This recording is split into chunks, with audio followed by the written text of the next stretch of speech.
and we don't even know what we want ourselves. And so we're expecting that person to read our mind, and they really can't. So it was a lot of self-discovery that I did in my single season. That's good. Learning how to be you in your own skin, what you love, who you are. Yes. And showing somebody else, Absolutely. right? That. And so Marvin.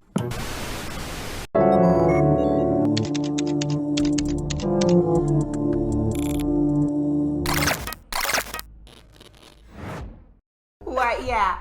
And so, what did that work look like? Like, you said you did, the one university and all that. How was it like for you personally? Was it just something that you were trying to go through to pass time? I know you said you were intentional about spending time with God and everything. Yes. But was it in hopes of getting married again? Or it was just like, God, this is me and this is you and let's do this thing? So I always knew I wanted to get married again. Okay. Just because I know that God's intention to have a mother, father, and kids. So I never really seen myself as just being a single mother forever. So I knew that was something I desired, even though I went through this level of pain.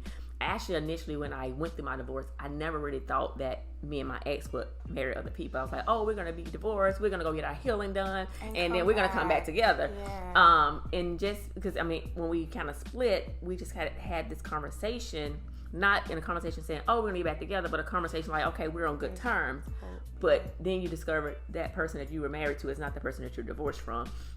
And so you kind of go through that self-discovery. So for me, it looked like, okay, going through divorce recovery, understanding the different stages. So I was able to understand that when I went through my divorce, I was in a numb state. And that's actually one of probably the worst places to be when you're going through, because you have no feelings, no emotions. Yeah. And so you're making decisions based on being numb. And so that's why they tell you, hey, when you're angry and you're feeling these emotions, wait before making a decision. You do not want to make a decision based off emotions. And so I feel like decisions were made in those emotions. So I went through divorce recovery. I actually had my kids go to divorce recovery for children, because I realized that they were going to also have some things that they was going to experience. They was used to their father being in a home, even though my ex was military, and of course my daughter was more used to him having to go on different deployments. It was still going to be different, because now I was planning to move to a different state. He was also still military, so that means he was going to be still moving with his career, so that means there was going to be distance between us. And so I wanted to make sure I was intentional in that. So divorce recovery was one of those things I did. Definitely, I got very involved in church. I volunteered and became part of the singles ministry and learned, different ways of being able to enjoy and embrace. Because my pastor would always say, hey, single season is actually the best season, because that means you have all this time to dedicate to God. Because when you get married, that time is divided. And so I was able to really develop and understand my relationship with God. I actually started, trying to understand my finances, because finances, they wasn't the reason for our divorce. We didn't have as much tension, but there was still some level of tension because of finances. I was a stay-at-home mom. I felt like I wasn't contributing enough. So I wanted to make sure that I had every area of my life whole before I actually went. But of course I had that partying season, like, oh my gosh, I'm not married, I can live my life like it's golden. And I was partying. My kids were gone for the summer, about after a good month. I'm like, whew, I can't do this. I did the dating apps where, but I'm like, how do men do this? I can't keep up with who is who. I'm like, you know what? When we meet in person, then I'll remember all the conversations. Until then, I don't remember. So I really got to, discover who I was, what I liked, what I didn't like. Because I think sometimes we have this level of expectation of someone else, and we don't even know what we want ourselves. And so we're expecting that person to read our mind, and they really can't. So it was a lot of self-discovery that I did in my single season. That's good. Learning how to be you in your own skin, what you love, who you are. Yes. And showing somebody else. Absolutely. Right? That. And so Marvin, why is it important to go through all of that? Did you hope to be married again first? Absolutely. It was both, man. Okay. I knew that I needed to get healing, but I knew I wasn't. God didn't call me to be single the rest of my life. It's not because I just wanted to have sex. Right. I just knew guilt-free that I wanted sex, to. right? We'll talk about that. Yeah, but then also, one of the most alarming things that a man recognizes when he's no longer with someone is the silence of when there is no one in the house. So walking in the house, when you know that there was children in the house, when my sons would come walk up to me and Daddy, that didn't happen. There was no wife coming to give me a kiss. There was no food being cooked. So it was nothing but death, silence. So I almost became single for the first time because when I got married the first time I was 23. Okay. So I literally moved out of the house we were in into a 2-bedroom condo, and it was like my friend was like, man, it's like a bachelor pad. I'm like, I don't want to be a bachelor right now. But there were moments I'm just like, this is my space. Like, this is my space. I went and bought some furniture piece by piece, some pictures. Yes. It looked like something. Keisha would have been like, whoa. But it was my space, and so I was able to, just cook whenever I wanted. It's like, man, are you hungry? Yeah, I'm hungry. Let's go get something to eat. Yeah, let's go get something to eat. Great. You want to blast some music? Yeah, I'm gonna blast some music. If I want to walk, take the shower, and air dry, I can air dry. I don't have to worry about nothing. Yes. So, there was that, and there was moments where I just was really lonely. There was moments where I'm just like, God, I can't do this. Like, what do you mean? Like, and so going from recognizing how broken I was and the need for therapy is what drove me to therapy and Celebrate Recovery and those other things. And then a community of men, I visited some churches, never really joined because of my job had me moving around so much. But my relationship with God was always key. And so when I would have those moments where I'm like, okay, Lord, I'm sorry, I repent. Let me kind of get back where I need to go because there's some things that you've called me to. So when that process started, then spending time with him became more of a focus of mine. And spending time with the Lord is, for me, sometimes just riding my bike or working out. It's not necessarily getting on my face praying, even though I do that. But sometimes I just need to be out in the nature, take trips. I did things that fed my spirit. And then I had my family and my friends and people that walked with me, people that cared about me. I had, homeboys and homegirls that was very protective of me. They would go girls would be like, I'll go beat her up if you want. Because I tell them something my ex-wife did and they like, what? Like, what? I'm like, I can't even fathom, like, why? But anyway, so it was very important for me to make sure that my relationship with God was tight.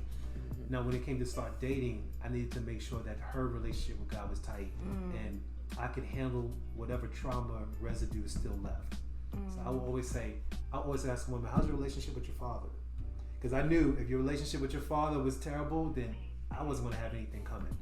And so thankfully she had one. So that was like, check. And there were some other things that made me feel okay with moving forward with Keisha. Okay. And so I know your story about meeting and then getting married. Can you guys tell us about that? Because it was a short span of time, right? Yes, it was. So from the time we met at the conference, that same weekend, like he said, that after that night of seeing each other the next day, he walks up to the table. We're outside. Everybody's kind of on lunch break. And he's like, hey, aren't y'all in this group? And I'm looking like, I know he saw us last night. Like, and so in that moment, like, oh my gosh. And so I literally, I was like talking to a friend next to me. I was like not paying attention. I'm like, okay, Lord, if this is you, he's going to have to come for me. Like, I'm not doing that anymore. Like, I'm truly looking to be pursued by the man that you have for me.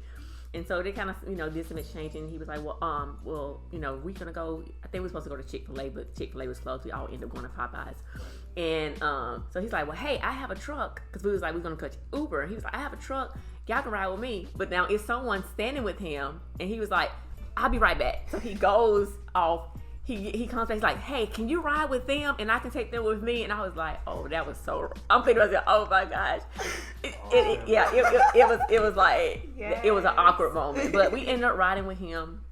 And it was in that moment that I realized we had a lot of similarities because he was sharing, someone else was asking him, like, how many kids he had and stuff like that. So he mentioned about him being divorced. He mentioned about him having 2 kids, 2 boys, and he mentioned their ages. And I said, oh, you're like me. Not literally, I'm just thinking the similarities. So my friend sitting next to me, she bumps me, and I have this look, and I look up, and the mirror is there, and he's looking in the mirror, and I'm like, wow, oh my gosh. This is so awkward because now he recognizes that she's like bumping me. Right. I'm like, I didn't even mean anything by it. In that moment, I really didn't. Mm-hmm. And so we go into the, Popeyes, and I'm standing around with my friends, and I'm just kind of sharing that experience that I had the night before. And I was like, I've made up my mind that I'm in a season of my life that the man that God has for me, he has to come for me. He has to let me know from the very beginning what his intentions are in pursuing me. And they laughed. They was like, God doesn't work like that. And I was like, well, no, because I listened to this pastor and he talked about, how, he had bought the ring for his, now wife, and was like, telling God how he wanted it to be done for him to know that she was the one. He's like, I'm going to put this ring in the glove box, and if she tries to go in this glove box, because she had never done it in their 2 years or so of dating, I wouldn't know it's a sign. And so he picks her up for a date, and they get in the car, and she's trying to open the glove box. She's like, did I leave my contact? And he's like, huh? And so now she's trying to open the box. He literally pulled on the side of the road and proposed to her. Wow. Because he knew that was God. Because God, he was crystal clear in how he needed to be done for him to know it was God. So if you actually tell God what you need, he would truly answer. Yep. So, we end up having a conversation that night in service. We sat by each other. I mean, we was like two friends catching up. Had been not seeing each other maybe since high school. I was like, oh my gosh, he's like a male version of my experiences. We had went through this whole journey of life the same, but in different, female versus a male. So it was a really good conversation. We laughed and whatever. And so he asked me for my number. I was like, sure. But then service started.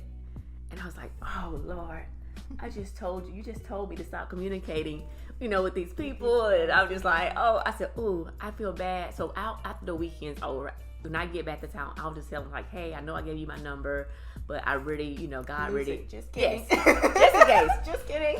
So at that moment, and you would end up, he sent me a few messages here and there through this, through the weekend. So then that next day we was going to the inn, and he texted me, like, hey, is it okay if I take you out to dinner? And have, we can, get to, chat and maybe know a little bit more. I'm like, okay. So I asked my accountability partner who was with me, traveling with me. She's like, sure. I was in a session where I think he's great. I've got, just from our communications, and she was also in the, the online community as well. So she had, been more active and kind of knew who he was. She's like, yeah, I think you'll be fine. So we go out to dinner and we have a great dinner. And so after he's like, hey, is it okay? We go down to the park, Piedmont Park, how I run it. We're down in Atlanta. And just, finish our conversation so we can kind of get to the restaurant because it's pretty busy. And so we go to the Piedmont Park, we're walking, and then we sit and we have this conversation. So it's getting late. I don't do bugs. And some bugs are starting to come out. And he's like, okay, we can get ready to go. And we're leaving. And as we're walking, he turns around and he's now walking backwards. And of course, I'm concerned. I'm like, oh my gosh, you're going to fall. He's like, oh no, I'm a trained dancer. I'm like, you're going to fall. So he's walking. And as he's walking, he looks me dead in my eyes and he said, Keisha, everything I do with intentions. So my intention is to pursue you with the end goal being married should it lead to that. And my mouth literally dropped. But at the same time, because he's walking backwards, he's like taking a picture of me.